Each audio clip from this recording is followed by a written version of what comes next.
So the nice thing about building a business to work profitably without you, and I made this big shift, was to be an entrepreneur again, but to really eat my cooking and not try and throw up. And believe me, I found this very difficult to do. I've done it before where I've built businesses and sold them. But if I was the sole person responsible in that business, it wouldn't fly. I wouldn't be able to get any value. And if I think back in the past, my real estate business that I built, I was the bottleneck in that organization. I was too much of a control freak. I couldn't deal with all the real estate agents. We had a thriving little business in the heart of Cape Town, along the seaside of the West Coast in Cape Town. It was a busy little real estate agency, but it really only took off when I started hiring good people.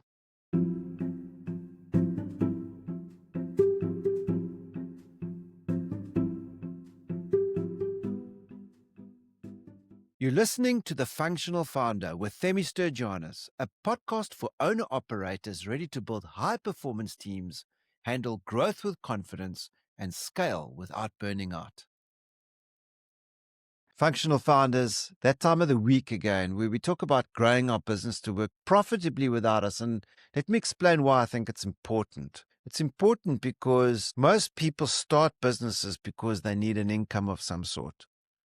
But truth be told, and out of all the hundreds of businesses, if not thousands, that I've coached in groups, I've realized that entrepreneurs grow their businesses. And at the end of the day, if something happens to them, they get knocked over by a bus, they get unhealthy, they have a heart attack, or they simply have a relationship issue where they're just not functional, they're depressed. They've got no business and they've dropped the whole team. So I think it's selfish to grow a business where you are the only person that's responsible in this organization. You've got a team that you need to look after.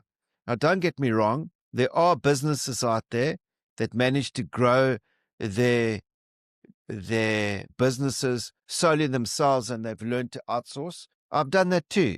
In fact, I had a very big, thriving coaching business that I was coaching solely. That was my sole source of income. Business coaching entrepreneurs, sometimes 17 clients a week.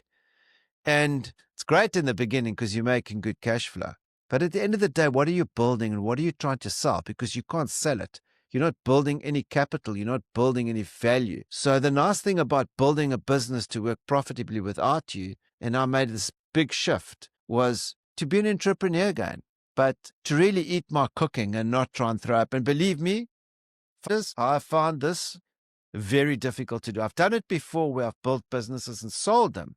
But if I was the sole person responsible in that business, it wouldn't fly. I wouldn't be able to get any value. And if I think back in the past, my real estate business that I built, I was the bottleneck in that organization. I was too much of a control freak. I couldn't deal with all the real estate agents. We had a thriving little business in the heart of Cape Town, along the seaside of the West Coast in Cape Town.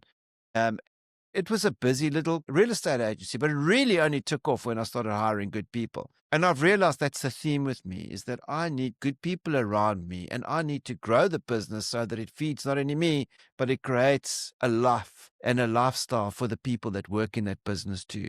So that's my role. And I only realized when I sold the business that if I built that business, if I was that real estate agent selling all the houses, I probably would have made a lot of money along the way. But if I ever wanted to sell the business, I wouldn't make much money on it because what are the people buying?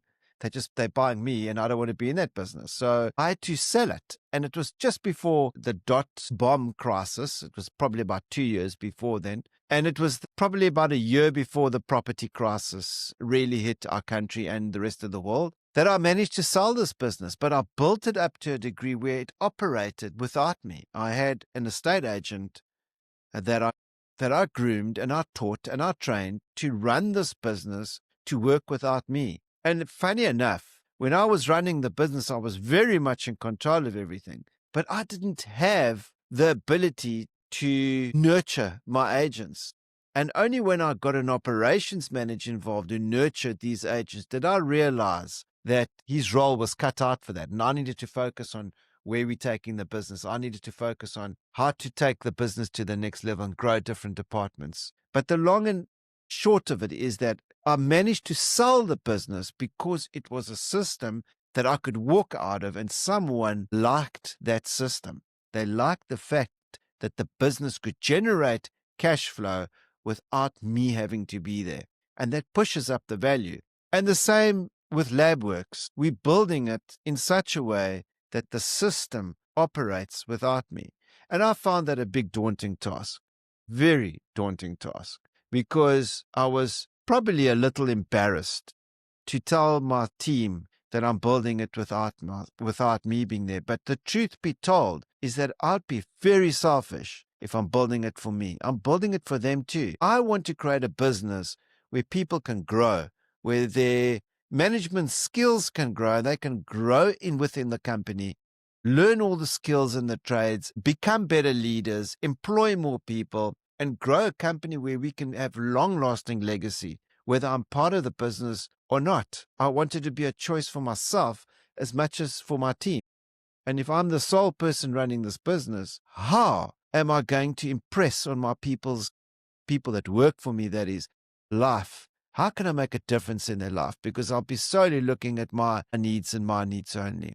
In fact, any spare cash I've got, I put back into the business because we are building a machine.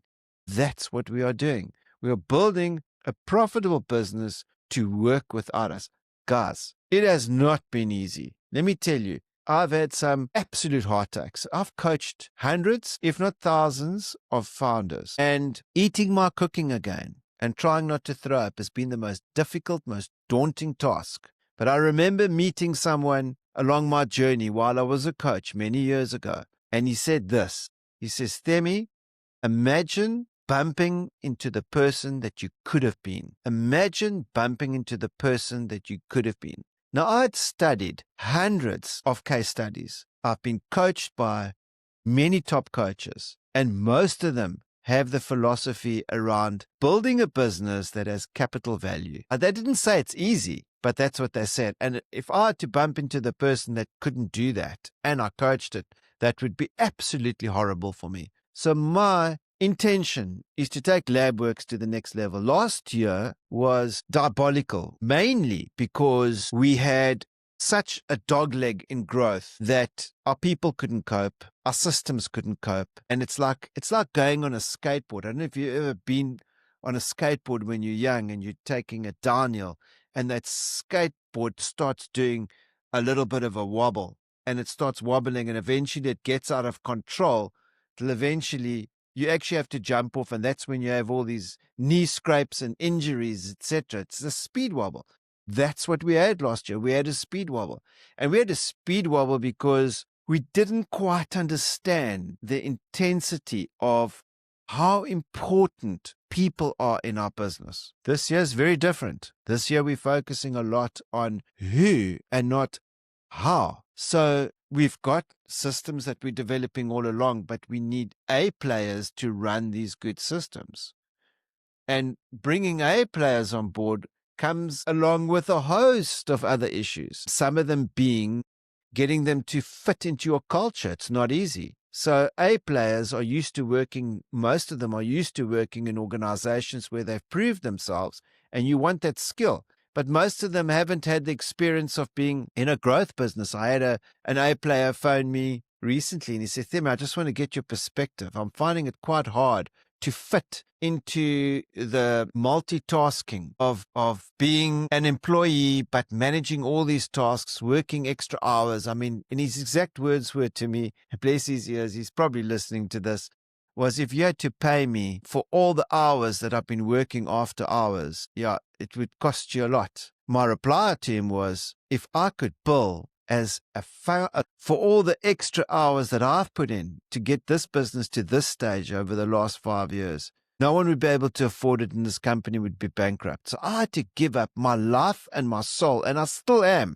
Every cent that I make, I'm trying to put back into this business. We've gone through COVID. We've weathered that storm. We can weather any storm that comes our way now.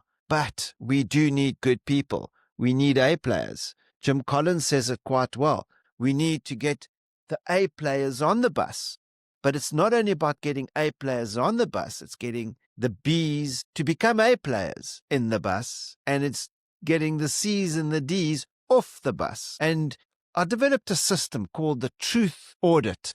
that just briefly explains, and it's still a working model, but it briefly explains where each of our players are in the business. Because this year it's been about who, not how. We are ending this year on a much higher note than we did last year. Last year was terrible. Sat around the boardroom table, licking our wounds, and just couldn't wait to leave and go and leave and just relax and in fact, in one of my earlier podcasts, I was very honest about it. I thought of closing the business because it just took a toll out of me. And I'm trying to journal the growth of my business so that other founders can learn, so that my children can go back to these. And one day, if they're growing their own businesses, they can think that too. You see, my belief is that we have to create true wealth. And if we have the ability to do so, we need to do that for others. In fact, we're selfish if we're not doing it for others. To create a team where you've got a whole bunch of A players, you're going to grow.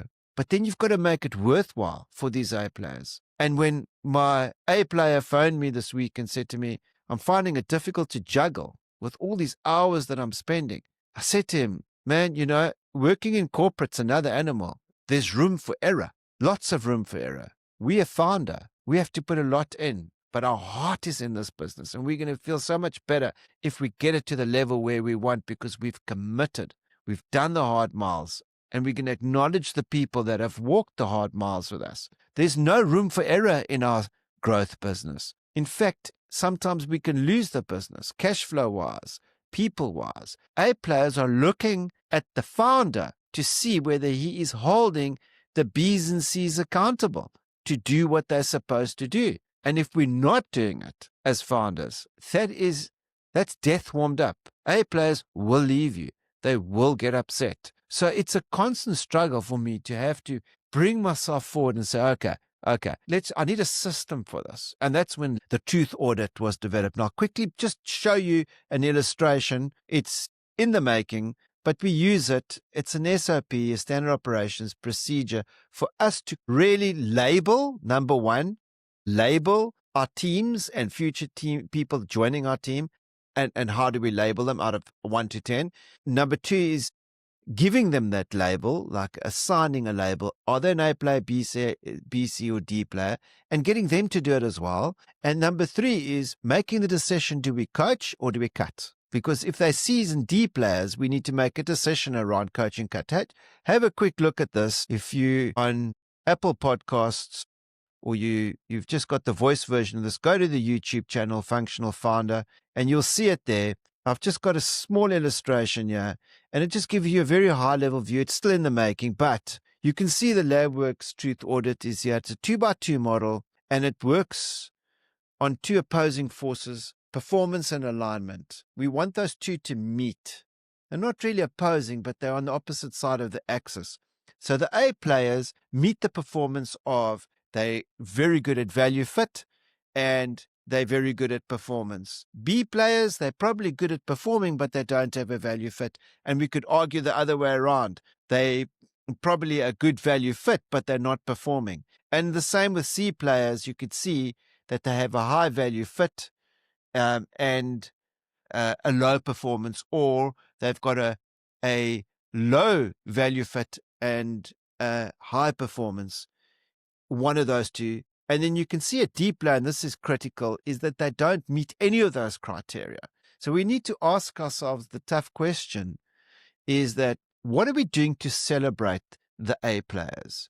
What are we doing to make sure that we're coaching the B players to become A players? And what are we doing about the decision on cutting or coaching either C's or D's? D's for me are out because they're virtually impossible to pull over the line. They've either been with you for a long time, they've developed bad habits, or they're just so set in their ways they're not prepared to change. C players, they can also be quite bad, but there's merit in having a look at them a little bit deeper. But we're going to be applying this more going forward in our team, and we're going to get our people to rate each other a lot more going forward. So functional founders, we often make the mistake that we keep these D's and C players on far too long.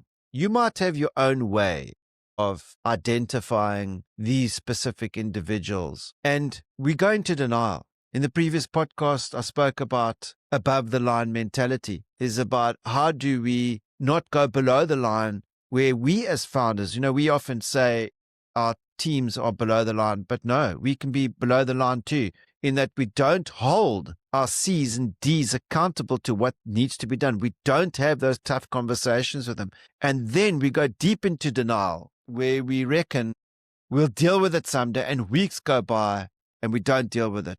There's a problem with that. The problem with that is that the A's and the B players are watching, and they're seeing the way you deal with things. Now, you can imagine the dominant logic is that we pass that cultural way of doing business, those leadership skills, down to our employees. And if they're inheriting that, where they're also going to denial when they grow their teams, they might have C players and D players, and they can't keep them on board. They don't get rid of them, they don't coach them or call them. They're going to denial, and they deal with it next week, and the next minute becomes 2 years and 3 years and 4 years. We need to eat our cooking, founders. You know who you are. I am one of them, and I'm deliberately pushing myself out of my comfort zone to have those tough conversations with my relative C's and D's to take this business to the next level. I don't want to be one of those founders that business doesn't survive after 5 or 7 years. There's such a small percentage that makes it through. I don't want to be part of them. And this is one of the key areas I believe that us as founders need to work on our growth journey to take our business to the next level. Founders, if you enjoyed this podcast, please like or share this with like-minded founders and help us grow our community. Look forward to seeing you on the next podcast. Thank you for joining The Functional Founder. This podcast grows through you, our founder community. Please share this with someone who needs it and click on the subscribe button. That way, more people can join us.